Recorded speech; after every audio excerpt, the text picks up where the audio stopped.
ತಯಾರಾಗಿದ್ದೀನಿ, ತಯಾರಾಗಿದ್ದೀನಿ ನಾನು ಚರ್ಚೆ ಮಾಡ್ಲಿಕ್ಕೆ. ಕುಮಾರಸ್ವಾಮಿ ಜೊತೆ ಚರ್ಚೆ ಮಾಡೋದಿದ್ರೆ ಬನ್ನಿ, ಏನು ಚರ್ಚೆ ಮಾಡಬೇಕು.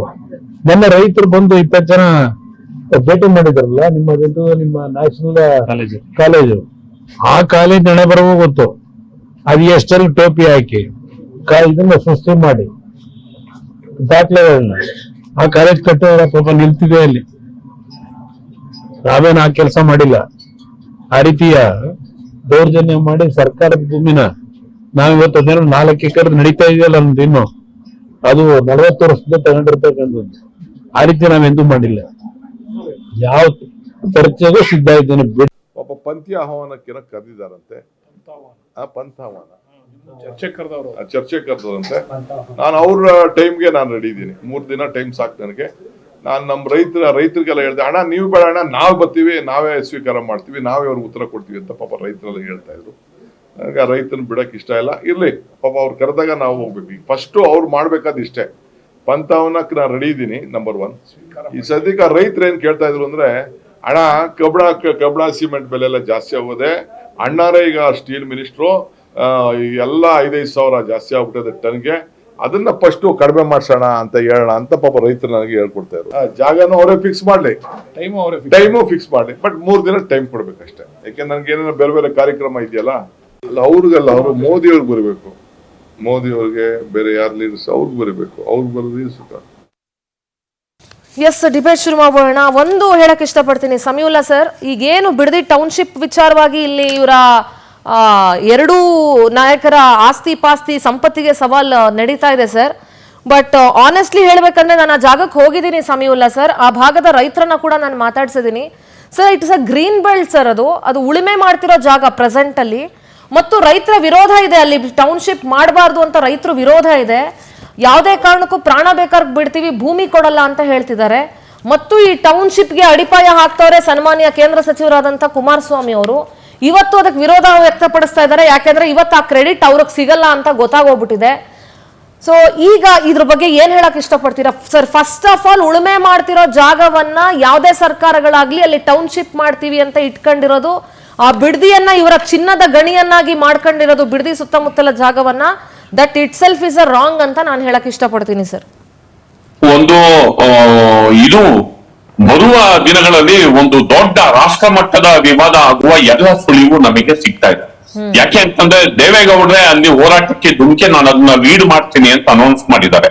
ಮತ್ತು ಇಂತಹ ಹೋರಾಟವನ್ನ ಲೀಡ್ ಮಾಡೋದ್ರಲ್ಲಿ ಅವ್ರು ಎತ್ತಿದ ಕೈ. ಹಳೆ ಮೈಸೂರಲ್ಲಿ ಭಾರತೀಯ ಬಿಜೆಪಿ ಮತ್ತು ಜೆಡಿಎಸ್ ಅನ್ನ ಕಟ್ಟುವ ನಿಟ್ಟಿನಲ್ಲಿ ಈ ಹೋರಾಟವನ್ನ ಮುಖ್ಯವಾಗಿ ಇಟ್ಕೊಂಡು ಓಲ್ಡ್ ಮೈಸೂರು ಬೆಲ್ಟ್ ಅಲ್ಲಿ ಜೆಡಿಎಸ್ ಅನ್ನ ರಿಎಸ್ಟಾಬ್ಲಿಷ್ ಮಾಡೋದಕ್ಕೆ, ಮತ ಬ್ಯಾಂಕ್ ಗಳಿಕೆಯನ್ನ ಹೆಚ್ಚು ಮಾಡ್ಕೊಳ್ಳೋದಕ್ಕೆ ಇದು ದೊಡ್ಡ ಮಟ್ಟದಲ್ಲಿ ಜೆಡಿಎಸ್ ನ ನಾಯಕರು, ವಿಶೇಷವಾಗಿ ಕುಮಾರಸ್ವಾಮಿ ಅವರೇ ಮಾಡಿದಂತಹ ಪ್ರಾಜೆಕ್ಟ್, ಅವ್ರ ಪ್ರಾಜೆಕ್ಟ್ ಇದು, ಅವರೇ ಮಾಡಿದಂತಹ ಪ್ರಾಜೆಕ್ಟ್ ಅನ್ನ ಮುಂದಿಟ್ಕೊಂಡು ನಾನು ಅದನ್ನ ಮಾಡಿಲ್ಲ ಅಂತ ಹೇಳ್ಬಿಟ್ಟು ಈ ಸರ್ಕಾರದ ವಿರುದ್ಧ ತಿರುಗ್ಬಾಣ ಮಾಡ್ತಿರೋದು ನಾವು ಇದನ್ನ ಕಾಣ್ತಿದ್ದೇವೆ. ಇದು ದೊಡ್ಡ ಮಟ್ಟದ ಸಂಘರ್ಷಕ್ಕೆ, ಇದು ಒಕ್ಕಲಿಗರ ಬೆಲ್ಟ್ ಅಲ್ಲಿ ಸಾಮ್ರಾಜ್ಯದಲ್ಲಿ ದೊಡ್ಡ ಜಟಾಪಟಿಗೆ, ಸರ್ಕಾರದ ವಿರುದ್ಧ ದೊಡ್ಡ ಸಂಘರ್ಷಕ್ಕೆ ಯಾವ ಹಂತಕ್ಕೆ ಹೋಗುತ್ತೋ ಗೊತ್ತಿಲ್ಲ, ಲಾಜಿಕಲ್ ಎಂಡಿಗೆ ಹೋಗುವಂತಹ ಎಲ್ಲಾ ಸಾಧ್ಯತೆಗಳು ಇಲ್ಲಿ ನಮಗೆ ಎದ್ದು ಕಾಣ್ತಿದೆ. ನೀವೇನ್ ಸಂಪತ್ತಿಗೆ ಸವಾಲು ಅಂತ ಹಾಕಿದಿರಿ, ಅದು ಪಕ್ಕ ಸಂಪತ್ತಿನ ಹೋರಾಟನೇ ಇದು. ಭೂಮಿ ಗಗನಕ್ಕೆ ಹೋದಾಗ ಆ ಗಗನಕ್ಕೆ ಅದರಿಂದ ಬರುವಂತಹ ಹಣ ಇದೆಯಲ್ಲ, ಆ ಹಣ ಅಲ್ಲಿಯ ರಾಜಕೀಯ ರೀತಿಯನ್ನ, ಅವರ ರಾಜಕಾರಣದ ಶೈಲಿಯನ್ನ, ಬದುಕನ್ನ, ನಾಯಕರ ವರಸೆಯನ್ನ ಎಲ್ಲವನ್ನೂ ಕೂಡ ಚೇಂಜ್ ಆಗುತ್ತೆ. ಈಗ ಮಾತುಗಳಲ್ಲಿ ನಾವು ನೋಡ್ತಿದೀವಿ. ಈಗ ಒಂದ್ ಕಾಲಕ್ಕೆ ಆ ಪ್ರಾಜೆಕ್ಟ್ ನ ಒಪ್ಕೊಂಡವರು ಈಗ ಆ ಪ್ರಾಜೆಕ್ಟಿನ ವಿರುದ್ಧವೇ ಮಾತಾಡ್ತಿದ್ದಾರೆ. ಮತ್ತೊಬ್ರು ಅಲ್ಲಿ ಏರ್ಪೋರ್ಟ್ ತರ್ತೀನಿ, ನಾವು ಹೊಸ ಬೆಂಗಳೂರು, ನಾವು ಆ ಭಾಗವನ್ನ, ರೈತರನ್ನ ನಾವು ಬಂಗಾರವನ್ನಾಗಿ ಮಾಡ್ತೀವಿ ಅನ್ನೋ ಮಾತನ್ನ ಅವರು ಮಾತಾಡ್ತಾ ಇದ್ದಾರೆ. ಹೀಗಾಗಿ ದೇವೇಗೌಡರು ಅಲ್ಲಿ ಹೋಗಿ ಧರಣಿ ಕೂತು ಅಲ್ಲೇನಾದ್ರು ಅವ್ರ ಎಜುಕೇಶನ್ ಈ ವಯಸ್ಸಲ್ಲಿ ಲಾಂಚ್ ಮಾಡಿದ್ರೆ ಅದು ಡೆಫಿನೆಟ್ಲಿ ಒಂದು ದೊಡ್ಡ ಹೋರಾಟ ಆಗುತ್ತೆ. ಅದನ್ನ ಇಟ್ಕೊಂಡು ಅವರು ಆ ಪಾರ್ಟಿನ ಆರ್ಗನೈಸ್ ಮಾಡೋದಕ್ಕೆ ಓಲ್ಡ್ ಮೈಸೂರು ಬೆಲ್ಟ್ ಅಲ್ಲಿ ತುಂಬಾ ಸ್ಟ್ರಾಂಗ್ ಆಗಿ ಒಂದು ರೈತ ಹೋರಾಟದ ಹೆಸರಲ್ಲಿ ಪಾರ್ಟಿನ ಕಟ್ಟೋದಕ್ಕೆ ಅವರಿಗೆ ಬಿಗ್ಗೆಸ್ಟ್ ಒಂದು ದೊಡ್ಡ ರಣತಂತ್ರವನ್ನ ಅವ್ರು ರೂಪಿಸ್ತಿರೋದು ನಮಗೆ ಮೇಲ್ನೋಟಕ್ಕೆ ಗೊತ್ತಾಗ್ತಾ ಇದೆ. ಸರ್, ಇವತ್ತು ವಿರೋಧ ಮಾಡ್ತಾ ಇರೋರು ಅವತ್ತು ಯಾಕೆ ಪರ್ಮಿಷನ್ ಕೊಟ್ರು ಸರ್? ಏನು ಕಡಿಪಾಯ ಹಾಕಿದ್ರು ಸರ್ ಅದಕ್ಕೆ? ಅಲ್ಲಿ 2 ತರ ಇದೆ. ಇವತ್ತು ಇರುವಂತ ರೈತರ ಬಗೆಗಿನ ಕಾಳಜಿ ಅವತ್ ಯಾಕೆ ಇರ್ಲಿಲ್ಲ? ಅಲ್ಲಿ 2 ತರ ಇದೆ. ಪ್ರಭಾವಿ ರಾಜಕಾರಣಿಗಳು, ಕಾದಾಟದಲ್ಲಿರುವ ಪ್ರಭಾವಿ ರಾಜಕಾರಣಿಗಳ 2 ಗುಂಪುಗಳಿಗೂ ಕೂಡ ಸೇರಿದ ದೊಡ್ಡ ಮಟ್ಟದ ಜಮೀನಿದೆ, ಡೌಟೇ ಬೇಡ. Correct. ಅಲ್ಲಿ ಅವ್ರ ಮೇಲೆ ಹಾಕ್ಬಿಟ್ಟು ಇವರು ನಾವು ನೋಡಿ ಇಲ್ಲಿ ಪ್ರಾಜೆಕ್ಟ್ ಮೇಲೆ ಹಂಗೆ ರೈತರ ಮೇಲೆ ಇದ್ ಮಾಡ್ತೀವಿ ಅಂತ ಹೇಳಿ ಏನು JDS ಅವರು ಆರೋಪವನ್ನು ಮಾಡ್ತಾರೆ, ಅಷ್ಟು ಸಲ್ಲಿಸೇನಲ್ಲ. ಅಲ್ಲಿ JDS-ಗೂ ಸೇರಿದಂತಹ ದೊಡ್ಡ ಮಟ್ಟದ ಜಮೀನಿದೆ, ಕಾಂಗ್ರೆಸ್ಗೂ ಸೇರಿದಂತಹ ದೊಡ್ಡ ಮಟ್ಟದ, ಅವರ ನಾಯಕರಿಗೂ ಸೇರಿದಂತಹ ದೊಡ್ಡ ಮಟ್ಟದ ಜಮೀನಲ್ಲಿವೆ. ಇಲ್ಲಿ ನಮ್ಮ ಜಮೀನು ಅಕ್ವೇರ್ ಆದ್ರೆ ನಮ್ದು ಹೋಗುತ್ತಲ್ವಾ ದೊಡ್ಡ ಪ್ರಮಾಣದಲ್ಲಿ, ಏರ್ಪೋರ್ಟ್ ಏನೋ ತರ್ತೀವಿ ಅಂತ ಹೇಳಿ ಅದೊಂದು ಬೇರೆ ಒಂದು ರೆಕಮೆಂಡೇಶನ್ ಇದೆ. ಹೀಗಾಗಿ ಅಲ್ಲಿ ತಮ್ಮ ಪಾರುಪತ್ಯೆಯನ್ನ, ತಮ್ಮ ಜಮೀನ್ದಾರಿಕೆಯನ್ನ ಉಳಿಸ್ಕೊಳ್ಳುವಂತಹ ಪ್ರಯತ್ನ ಕೂಡ. ಏನೋ 4 ಎಕರೆ ಜಮೀನು ಹೋಯ್ತು ಅಂತಂದ್ರೆ ಏನೋ ಓದಿ ಎತ್ತಗೋ, ಒಬ್ಬೊಬ್ರು 500 ಎಕರೆ 600 ಎಕರೆ ಬೇನಾಮಿ ಹೆಸರಲ್ಲಿದೆ. ಈಗ ಹೌದು ಸರ್, ಅಟ್ಯಾಕ್ ಹೌದು. ಮಾಡ್ತೀವಿ 500 ಎಕರೆ 600 ಎಕರೆ. ಹೀಗಾಗಿ ಎಲ್ಲ ವ್ಯವಹಾರಿಕ ಲೆಕ್ಕಾಚಾರ. ಇದ್ರ ನಡುವೆ 1 ಎಕರೆ 2 ಗುಂಟೆ 10 ಎಕರೆ 3 ಎಕರೆ ಇರೋ ರೈತರು ಕೂಡ ಇದ್ದಾರೆ. ನೀವು ಈ ಒಂದು ವಿಚಾರದಲ್ಲಿ 1 ಎಕರೆ 2 ಎಕರೆ 3 ಎಕರೆ ರೈತರನ್ನ ಕರೆದು ಸಪರೇಟ್ ಆಗಿ ಮೀಟಿಂಗ್ ಅನ್ನು ಮಾಡ್ಬೇಕು. ಅವ್ರದ್ದು ಏನಿದೆ ಕಷ್ಟ ನಷ್ಟವನ್ನ ಅವ್ರು ಕೇಳ್ಬೇಕು. ಎಲ್ಲ ರೈತರು ಕೇಳ್ಬೇಕು ಬಿಡಿ, ಯಾಕೆಂದ್ರೆ ಜಮೀನ್ ಅವ್ರ ಹಕ್ಕು, ಕೊಡೋದು ಸರ್, ಬಿಡೋದು ಇವಾಗ ಅಲ್ಲಿ ಆ ಅಗ್ರಿಕಲ್ಚರ್ ಭಾಗದಲ್ಲಿ- ಲ್ಯಾಂಡ್ ಫೋರ್ಸ್ಫುಲ್. ಈಗ ದೇವನಹಳ್ಳಿ ನೀವು ಮಾಡಿ ಅಲ್ವಾ, ಸಮೀಲ ಸರ್, ನಾನು ಹೇಳೋದಂದ್ರೆ ನಾನು ಆ ಜಾಗಕ್ಕೆ ಹೋಗಿರೋದ್ರಿಂದ ಹೇಳ್ತಾ ಇದ್ದೀನಿ. ಆ ಭಾಗದಲ್ಲಿ ಯಾರು ತುಂಬಾ ದೊಡ್ಡ ದೊಡ್ಡ ರೈತ ಯಾರು ಇಲ್ಲ ಸರ್. ಎಲ್ರು 1 ಎಕರೆ 1/2 ಎಕರೆ 10 ಗುಂಟೆ 20 ಗುಂಟೆ ಈ ತರ ಜಾಗ ಇಟ್ಕೊಂಡು 2 ಎಕರೆ 2.5 ಎಕರೆ ಈ ತರ ಸಣ್ಣ ಸಣ್ಣ ಜಾಗ ಇಟ್ಕೊಂಡು ಜೀವನ ಮಾಡ್ತಿರೋರೆ. ಮತ್ತು ಅಲ್ಲಿ ಹೈನುಗಾರಿಕೆ ಬಹಳ ದೊಡ್ಡದಾಗಿದೆ ಸರ್. ಅಲ್ಲಿ ಪ್ರತಿ ಮನೇಲೂ ಮಿನಿಮಮ್ ಅಂದ್ರೆ 20 ಹಸು ಇಟ್ಕೊಂಡು ಹೈನುಗಾರಿಕೆ ನಡೆಸ್ತಾರೆ. ಅಲ್ಲಿ ಪ್ರತಿ ಮನೇಲೂ ಒಂದಿಷ್ಟು ರೇಷ್ಮೆ ಬೆಳಿತಾರೆ ಅಲ್ಲಿ. ಸೊ ಅಲ್ಲಿರೋರು ಎಲ್ಲರೂ ಕೃಷಿಯಲ್ಲಿ ಇರೋದ್ರಿಂದ ಅದನ್ನೇ ನಂಬ್ಕೊಂಡು ಬದುಕ್ತಿದ್ದಾರೆ. ಇವಾಗ ಅಲ್ಲಿನ ರೈತರು ಏನ್ ಹೇಳ್ತಾರೆ ಅಂದ್ರೆ, ಇದನ್ನೆಲ್ಲ ನೀವು ಅಕ್ವೈರ್ ಮಾಡ್ಕೊಂಡ್ಬಿಟ್ಟು 3 ಕಾಸು 6 ಕಾಸು ಕೊಟ್ರೆ ನಮ್ಮ ಮಕ್ಳುಗಳು ಅದನ್ನ ಎತ್ಕೊಂಡು ಹಾಳಾಗಿ ಹೋಗ್ಬಿಡ್ತಾರೆ. ಮುಂದಕ್ಕೆ ನಮ್ ಜೀವನ ಹೆಂಗೆ? ನೀವು ಕೊಡೋ 3 ಕಾಸು 6 ಕಾಸು ದುಡ್ಡು ನಮ್ಗೊಂದಿಷ್ಟು ವರ್ಷಕ್ಕೆ ನಮ್ಮ ಮಕ್ಳುಗಳ ದುಡ್ಡು ನೋಡಿದ್ರೆ ಬಿಡ್ತಾರ, ಹಾಳಾಗಿ ಹೋಗ್ಬಿಡ್ತಾರೆ. ನಾವು ನೆಕ್ಸ್ಟ್ ಹೋಗಿ ನಾವು ಬೇರೆ ಕಡೆ ಜಾಗನೂ ತಗೊಳಕ್ ಆಗಲ್ಲ. ನಮ್ಮ ಮಕ್ಕಳ ಭವಿಷ್ಯ ಹೆಂಗೆ ಅಂತ ಕೇಳ್ತಾರಲ್ಲಿ. ಏನ್ ಹೇಳ್ತೀರಾ ಆಯುಷಾ? ಮೇಡಮ್, ಈ ಒಂದು ಯೋಜನೆ ನೀವೇನು ಇವಾಗ ಪ್ರಶ್ನೆ ಎತ್ತಿದ್ರಿ ಎಲ್ಲವೂ ಸಕಾರಣವಾದಂತಹ ಅಂಶಗಳೆಲ್ಲ ಪ್ರಶ್ನೆಗಳು. ಇದನ್ನು 2006ರಲ್ಲಿ ಕುಮಾರಸ್ವಾಮಿ ಅವರು ಮತ್ತು BJP JDS ಒಕ್ಕೂಟ ಅವರು ಸೇರಿಬಿಟ್ಟೆ ಇದನ್ನು ತಂದಿರುವಂಥದ್ದು. ನೋಡಿ ಎಷ್ಟು ಒಂದು ಮ್ಯಾನಿಪುಲೇಟಿವ್ ಇದ್ದಾರೆ ಅಂತ. ಅವರೇ ತಂದಂತಹ ಯೋಜನೆ 14 ವರ್ಷ ಆಯ್ತು, ಏನೂ ಆಗಲಿಲ್ಲ. ಇವಾಗ ಎತ್ಕೊಂಡಾಗ ರಾಜಕೀಯಕ್ಕೋಸ್ಕರ ಅಥವಾ ನಮಗೆ ಪ್ರಾದೇಶಿಕ ಪಕ್ಷವಾಗಿ ಅದನ್ನ ಒಂದು ಎಸ್ಟಾಬ್ಲಿಷ್ ಮಾಡೋಕ್ಕೋಸ್ಕರ ಮತ್ತು ಗ್ರಾಮೀಣ ಭಾಗದ ಯುವಕರನ್ನ ಅವರು ಖಂಡಿತವಾಗ್ಲೂ ಮ್ಯಾನಿಪುಲೇಟ್ ಮಾಡ್ತಾ ಇದ್ದಾರೆ. ಒಂದು ವೇಳೆ ನಿಜವಾಗ್ಲೂ ಅವ್ರಿಗೆ ಇವಾಗ ರೈತರ ಮೇಲೆ ಬಂದಿರುವ ಪ್ರೀತಿ ನಿಜವಾಗ್ಲೂ ಅದು ವಾಸ್ತವಿಕವಾಗಿದ್ದಿದ್ರೆ ಯಾಕಾಗಿ ಈ ಯೋಜನೆಯನ್ನ ತಂದ್ರು? ಅವತ್ತು ನೀವು ವಿರೋಧಿಸಿದ್ರಿ ಆಯುಷಾ, ಅದನ್ನ ನೀವು ಮಾಡಕ್ ಹೊರಟಿದ್ದೀರಿ. ಇವಾಗ ಬದಲಾದ ಪರಿಸ್ಥಿತಿಯಲ್ಲಿ ಬದಲಾಗಿದೆ. ಪ್ಲೀಸ್ ಟೌನ್ಶಿಪ್ ಆಗ್ಬೇಕಾಗಿರುವ ನೋಡಿ, ಅವತ್ತು ಕುಮಾರಸ್ವಾಮಿ ನವ ನಗರೋತ್ಥಾನ ಮಾಡ್ತೀವಿ, ಸ್ಯಾಟಲೈಟ್ ಸಿಟಿ ಮಾಡ್ತೀವಿ, ಇಲ್ಲಿನ ಯುವಕರಿಗೆ ಉದ್ಯೋಗ ಕೊಡ್ತೀವಿ. ಇವಾಗ ಬೇಡವಾ ಉದ್ಯೋಗ? ಅವತ್ತು ನೀವು ಅದನ್ನ ವಿರೋಧಿಸಿದ್ರಿ, ಇವಾಗ ಉದ್ಯೋಗ ಬೇಡವಾ? ಇಲ್ಲ, ಆವಾಗ ಆಯ್ತು. ಅಭಿವೃದ್ಧಿ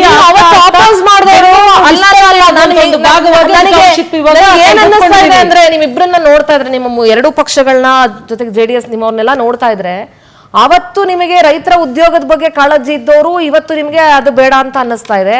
ಅವತ್ತು ಕಾಂಗ್ರೆಸ್ನವರು ಅದನ್ನ ವಿರೋಧಿಸಿದವ್ರಿಗೆ ಇವತ್ತು ನಿಮ್ಗೆ ಅದನ್ನ ರಾಜಕಾರಣಿಗಳು ನಿಮ್ಮ ಅಧಿಕಾರದ ಅವಧಿ ಬಂದಾಗ ನೀವು ಜನಗಳನ್ನ ಏನು ಬೇಕಾದ್ರೂ ಮಾಡೋದಕ್ಕೆ ಸಿದ್ಧರಾಗ್ತೀರಿ. This is the best example. ಅವತ್ತದನ್ನ ಮಾಡಕ್ ಹೊರಟೋರು ಇವತ್ತು ವಿರೋಧಿಸ್ತಾ ಇದ್ದೀರಿ. ಅವತ್ತದನ್ನ ವಿರೋಧಿಸ್ತವ್ರು, ಅವತ್ತು ರೈತ ಪರ ಕಾಳಜಿಯನ್ನ ತೋರಿಸ್ತವ್ರು, ಇವತ್ತು ನೀವು ಅದನ್ನ ಮಾಡೋದಕ್ಕೆ ಹೊರಟಿದ್ದೀರಿ. ನೋಡಿ, ಈ ಟೌನ್ಶಿಪ್ ವಿಚಾರ ಅಂತಕ್ಕಂಥದ್ದು 2006ನೇ ಇಸ್ವಿನಲ್ಲಿ ಅವತ್ತು ಮುನ್ನೆಲೆಗೆ ಬಂದಿರಬಹುದು. ಆದರೆ ಈಗ ಟೌನ್ಶಿಪ್ ಮಾಡಕ್ಕೆ ಕುಮಾರಸ್ವಾಮಿ ಹೊರಟಿರ್ಬೋದು. ಆದರೆ ಈ ಟೌನ್ಶಿಪ್ ಅಂತಕ್ಕಂಥದ್ದು ಯಾವತ್ತೂ ಸಹ ಚಿನ್ನದ ಮೊಟ್ಟೆ ಇಡ್ತಕ್ಕಂಥ ಒಂದು ಜಾಗದಲ್ಲಿ ಮಾಡ್ತಕ್ಕಂಥದ್ದಲ್ಲ. ಒಂದು ಬರಡು ಭೂಮಿನೋ ಅಥವಾ ಎಲ್ಲವೂ ಉಳುಮೆ ಮಾಡ್ಲಿಕ್ಕೆ ಯೋಗ್ಯತೆ ಇಲ್ದಲೆ ಜಾಗಗಳಲ್ಲಿ ಮಾಡ್ಬೇಕಾಗಿರ್ತಕ್ಕಂಥದ್ದು ಅದು ಉದ್ದೇಶ, ಮೂಲ ಉದ್ದೇಶ. ಬಿಡದಿನಲ್ಲಿ ಟೌನ್ಶಿಪ್ ಮಾಡಬೇಕು ಅಂತ ಕುಮಾರಸ್ವಾಮಿ ಅನ್ಕೊಂಡಿರೋದು ಸತ್ಯ, 2006 ಅನ್ಕೊಂಡಿದ್ದು ಸತ್ಯ. ಇರ್ಲಿಲ್ವಾ? ಅವಾಗ ರೇಷ್ಮೆ ಇರ್ಲಿಲ್ವಾ ಅಲ್ಲಿ? ಈಗ ಆ ಇವಾಗ ಜಾಗದಲ್ಲಿ ಇಲ್ಲ. ಮಾಡಕ್ ಕೊಟ್ಟಿರ್ತಕ್ಕಂಥದ್ದು ಅದು ಕಂಪ್ಲೀಟ್ಲಿ ಗ್ರೀನ್ ಬೆಲ್ಟ್ ಇರ್ತಕ್ಕಂಥ ಜಾಗ, ಮತ್ತೆ ಅಲ್ಲಿ ಅತಿ ಹೆಚ್ಚು ರೇಷ್ಮೆ ಬೆಳೀತಾರೆ. ರಾಮನಗರ ಮತ್ತೆ ಚನ್ನಪಟ್ಟಣ ಅಂತಕ್ಕಂಥದ್ದು ರೇಷ್ಮೆ ನಗರಿ ಅಂತ ಅಂತಾರೆ. ಆವಾಗ ರೇಷ್ಮೆ ಇರ್ಲಿಲ್ವಾ ಸ್ವಾಮಿ?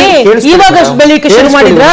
ಏನಂತ ಕೇಳಿಸ್ಕೊಳ್ಳೋದು? ಆದ್ರೆ ಅಲ್ಲಿನ ರೈತರ ವಿರೋಧ ಯಾವ ಮಟ್ಟಕ್ಕಿದೆ ಅಂತಂದ್ರೆ ರೈತರುಗಳು ಓಪನ್ ಆಗಿ ಬಂದು ಹೇಳ್ತಾ ಇದ್ದಾರೆ, ಅದನ್ನೇ ಕೇಳ್ತಾ ಇರೋದು. ಅವತ್ತೂ ಇತ್ತು, but ಇವತ್ತೂ ಇದೆ. ಅವತ್ತು ವಿರೋಧಿಸ್ತಾರೆ. ಯಾಕೆ ತಂದ್ರಿ ಆ ಯೋಜನೆ? ಅವತ್ತು ಯೋಜನೆ ತಂದವರು ಯಾಕೆ ಫಸ್ಟ್ ಅದು ಕ್ಲಾರಿಟಿ ಕೊಡಿ. ಅಲ್ಲಿ ಯೋಜನೆ ಅದ್ರ ವಿರುದ್ಧ ಇದ್ರ ಅವತ್ತು ಅಲ್ಲ, ಯೋಜನೆ ತಂದವರು ಇಷ್ಟು ಬಂಡವಾಳ ಸೈಲೆಂಟ್ ಆಗಿ ಸುಮ್ಮನಿರಬಾರ್ದ? ಅವತ್ತು 2006 ಅವತ್ತು ವಿರುದ್ಧ ಇದ್ರಿ. ಹೌದು. ಇವತ್ತಾಕೆ ಪರ ಇದ್ರಿ? ನೀವ್ ಯಾಕೆ ಅವತ್ತು ಕುಮಾರಸ್ವಾಮಿ ಇರ್ತಿದ್ರಿ. ಕುಮಾರಸ್ವಾಮಿ ಅವ್ರ ಪ್ರಶ್ನೆ ಮಾಡಿ ಹೋಗಿ. ಕುಮಾರಸ್ವಾಮಿ ಮೈತ್ರಿ ಇವಾಗ ಬಿದ್ದೋಗಿದೆಯಾ? ಮೈತ್ರಿ ಕಾರ್ಪೊರೇಷನ್ ಸಮೀವುಲ್ಲಾ ಸರ್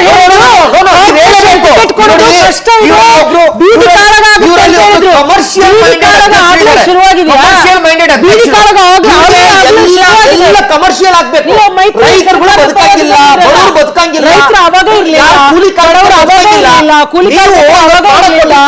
ಟೌನ್ಶಿಪ್ ಮಾಡ್ಬೇಕು ಅಂತ ಹೊಟ್ಟಿರ್ತಕ್ಕಂಥದ್ದು. ಬೆಂಗಳೂರು ನಾರ್ತ್ ಅಂತ ಮಾಡಿದ್ರಲ್ಲ, ಎಷ್ಟು ಇಂಡಸ್ಟ್ರಿ ತೆಗೆಸ್ಕೊಂಡ್ ಬಂದ್ರಿ ನೀವು? ಬಿಡದಿ ಇಂಡಸ್ಟ್ರಿ ನೀರು ಕೊಟ್ಟಿದ್ದೀರಾ? ನೀರು ಕೊಡಕ್ಕೆ ಯೋಗ್ಯತೆ ಇದೆಯಾ ನಿಮ್ಗೆ? ನೀರು ಕೊಟ್ಟಿದ್ದೀರಾ ನಿಮ್ಗೆ? ಅಲ್ಲಿ ಒಂದು 60 ನೋಡಿ, ನನಗೆ ಮಾತಾಡ್ಲಿಕ್ಕೆ ಅವಕಾಶ ಕೊಡು. ಮೈ ಇಷ್ಟ ಮಾಡ್ತಾರೆ ಇವರು.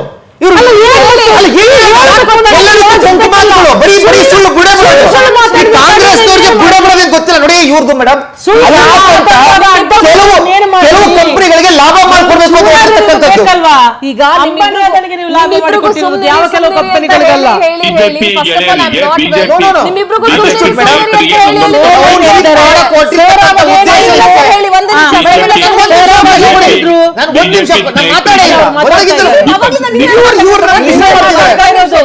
ಟೌನ್ಶಿಪ್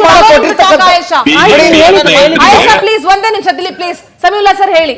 ಬಿಜೆಪಿಯ ಸ್ನೇಹಿತರಿಗೆ ನನ್ನ ಒಂದು ಕ್ಯಾಮ್ರಾ ಒಂಚೂರು ಸರಿಯಾಗಿಡಿ ಸರ್ ನಿಮ್ ಫೋನ್ದು. ಒಂದ್ ನಿಮಿಷ ಸರ್.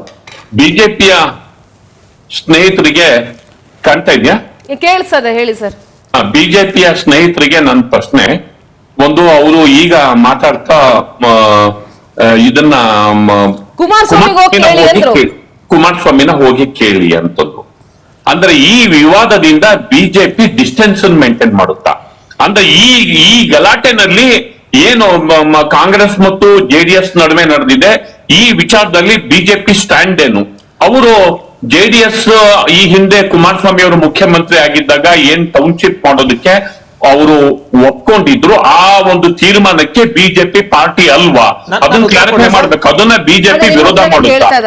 ಆಗ ಜೆಡಿಎಸ್ಗೂ ವಿರೋಧ, ಈಗ ಕಾಂಗ್ರೆಸ್ಗೂ ವಿರೋಧ. ಈ ತರ ಎರಡೂ ಪಕ್ಷದಿಂದ ಬಿಜೆಪಿ ಈ ವಿಚಾರದಲ್ಲಿ ಈಕ್ವಲ್ ಡಿಸ್ಟೆನ್ಸ್ ಮೇಂಟೈನ್ ಮಾಡುತ್ತಾ? ಆ ಪ್ರಶ್ನೆ ಕೇಳಬೇಕು. ಸಮೀವುಲ್ಲಾ ಸರ್, ನಮ್ಮ ಉದ್ದೇಶ ಇರ್ತಕ್ಕಂಥದ್ದು ನಾವು ಈ ಒಂದು ಟೌನ್ಶಿಪ್ ವಿಚಾರವಾಗಿ ಇದರ ವಿರುದ್ಧವಾಗಿ ನಾವಿದ್ದೀವಿ, ರೈತರ ಪರವಾಗಿದ್ದೀವಿ. ಯಾಕೆಂತಂದ್ರೆ ರೈತರ ಜಾಗ ನಾವು ಯಾವ ಜಾಗಗಳನ್ನು ಬೇಕಾದ್ರೂ ಕೊಂಡ್ಕೋಬಹುದು, ಸೃಷ್ಟಿ ಮಾಡ್ಬೋದು.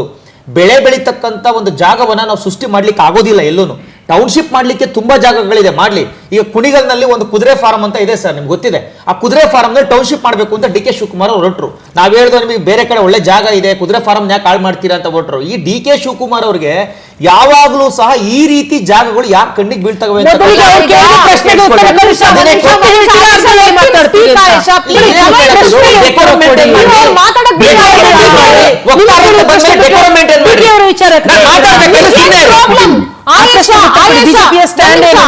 ಡಿಕೆ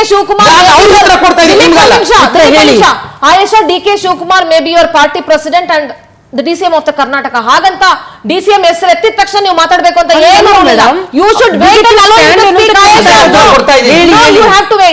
ನೋಡಿ. ಇದನ್ನ ಇವರ ಒಂದು ಯಾವ ರೀತಿ ಕಮರ್ಷಿಯಲ್ ಮೈಂಡ್ ಇದೆ ಅಂತಂದ್ರೆ ಇದೇ ರೀತಿ ಕುಣಿಗಲ್ದಲ್ಲಿ ಮಾಡ್ಬೇಕು ಅಂತ ಹೊರಟ್ರು. ಇದೇ ರೀತಿ ನೋಡಿ, ಈ ಯಾವ ವಿಮಾನ ನಿಲ್ದಾಣವನ್ನ ನಾನು ಕನಕಪುರಕ್ಕೆ ತೆಗೆದುಕೊಂಡು ಹೋಗ್ಬೇಕು, ಕನಕಪುರದಲ್ಲೇ ಮಾಡ್ಬೇಕು ಅಂತ ಹೊರಟ್ರು. ಮತ್ತೆ ಅದ್ರ ಜೊತೆಗೆ ಇವರು ಬೆಂಗಳೂರು ಸೌತ್ ಅಂಡ್ ನಾರ್ತ್ ಅಂತ ಒಂದು ಏರಿಯಾ ಮಾಡ್ಕೊಂಡ್ರು. ಇದುವರೆಗೂ ಸಹ ಬೆಂಗಳೂರು ನಾರ್ತ್ಗೆ ಏನ್ ಡೆವಲಪ್ಮೆಂಟ್ ಮಾಡಿದ್ದಾರೆ ಅಂತ ನಮ್ಗೆ ಇದುವರೆಗೂ ಸಹ ಗೊತ್ತಾಗ್ತಾ ಇಲ್ಲ ಸರ್. ಒಂದು ಮತ್ತೆ ಅದ್ರ ಜೊತೆಗೆ ಇವ್ರು ಮಾಡ್ಬೇಕಾಗಿರ್ತಕ್ಕಂಥದ್ದೇನು ಸರ್, ಯಾವ್ದೋ ಒಂದು ತಾಲೂಕನ್ನೋ ಜಿಲ್ಲೆಯನ್ನೋ ಇವ್ರು ಬೆಂಗಳೂರು ಸೇರಿಸ್ಕೊಂತಾರೆ ಅಂತಂದ್ರೆ ಫಸ್ಟ್ ಅಭಿವೃದ್ಧಿ ಕೆಲಸಗಳನ್ನ ಮಾಡ್ಬೇಕಲ್ಲ. Considering all your points, kindly answer Samiulla sir sir ನೋಡಿ, ನಾವು ಡೈರೆಕ್ಟ್ ಆನ್ಸರ್ ಕೊಡ್ತೀವಿ. ನಾವು ಟೌನ್ಶಿಪ್ ನ ವಿರುದ್ಧವಾಗಿದ್ದೀವಿ. Directly I am telling, township ಇಂದ ಅಲ್ಲಿರ್ತಕ್ಕಂಥ ರೈತರುಗಳಿಗೆ ಸಮಸ್ಯೆ ಆಗುತ್ತೆ. ರೈತರುಗಳು ಅದ್ರ ವಿರುದ್ಧವಾಗಿದ್ದಾರೆ, ಅವ್ರಿಗೆ ಕನ್ಸೆಂಟ್ ಇಲ್ಲ, ಇದು ಒಪ್ಪಿಗೆ ಇಲ್ಲ. ರೈತರುಗಳ ಭೂಮಿಯನ್ನ ಕಿದ್ದುಕೊಂಡು ಅಲ್ಲಿ ಯಾವ್ದೋ ಒಂದು 800 ಎಕರೆನೋ 1000 ಎಕರೆನೋ ಹೋಗಿ ಟೌನ್ಶಿಪ್ ಮಾಡಿ ಅಂದ್ರೆ ಈ ಹಿಂದೆ ಕುಮಾರಸ್ವಾಮಿ ಅವರು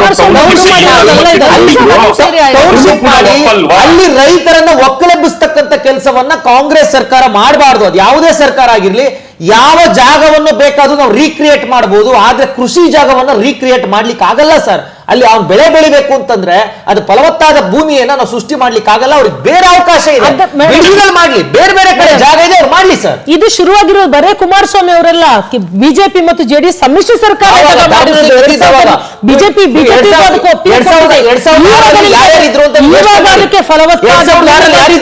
ಫಲವತ್ತಾದ ಭೂಮಿ ಬಂದಿದೆ, ರೇಷ್ಮೆ ಬಂದಿದೆ. ನಿಮಿಷ ನಿಮ್ಗೊಂದು ಪ್ರಶ್ನೆ ಕೇಳ್ತಾ ಇದ್ದೀನಿ, ಪ್ಲೀಸ್ ಸ್ಪೀಕ್ ಸೆನ್ಸಿಬ್ಲಿ. ಹೌದು, ಅವತ್ತು ಕುಮಾರಸ್ವಾಮಿ ಅವರು ಅದಕ್ಕೆ ಅಡಿಪಾಯ ಹಾಕಿದ್ರು, ಇವತ್ತು ಅವ್ರು ವಿರೋಧ ಮಾಡ್ತಿದ್ದಾರೆ. ನೀವು ಅವತ್ತು ವಿರೋಧ ಮಾಡಿದ್ರಿ, ಅವತ್ತು ವಿರೋಧ ಮಾಡಿದವರು ಇವತ್ತು ಹೆಂಗೆ ಮುಂದಕ್ಕೆ ಹೋಗಕ್ಕೆ ಮೇಡಮ್ ಕುಮಾರಸ್ವಾಮಿ ಅವರು ವಿರೋಧ ಮಾಡ್ತಾ ಇದ್ದಾರೆ. ಅವರು ವಿರೋಧ ಮಾಡಿದ ಕೂಡಲೇ ನಾವು ಯಾವುದೇ ಅದು ನಮ್ಗೆ ಅಲ್ಲಿ ಇವಾಗ ಪ್ರೆಸೆಂಟ್ 70% ರೈತರು ಅದನ್ನ ಒಪ್ಕೊಂಡಿದ್ದಾರೆ.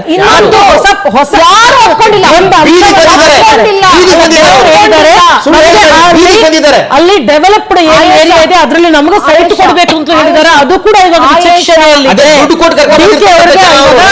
ಶಿವಕುಮಾರ್ ಅವರಿಗೆ ಅಹವಾಲನ್ನು ಕೊಟ್ಟಿದ್ದಾರೆ. ನಮಗೆ 30-40 ಸೈಟ್ ಕೊಡ್ತೀರಾ, ಅದು ಕೂಡ ಎಲ್ಲರೂ ಒಪ್ಕೊಂಡಿಲ್ಲ. ಬಲವಂತವಾಗಿ ನೀವು ಕಿತ್ಕೊಳ್ಳೋದು ತಪ್ಪು ಮೇಡಮ್, ಬಲವಂತವಾಗಿ ಕಿತ್ಕೊಳ್ಳುವಂತದ್ದಲ್ಲ, ತಪ್ಪು.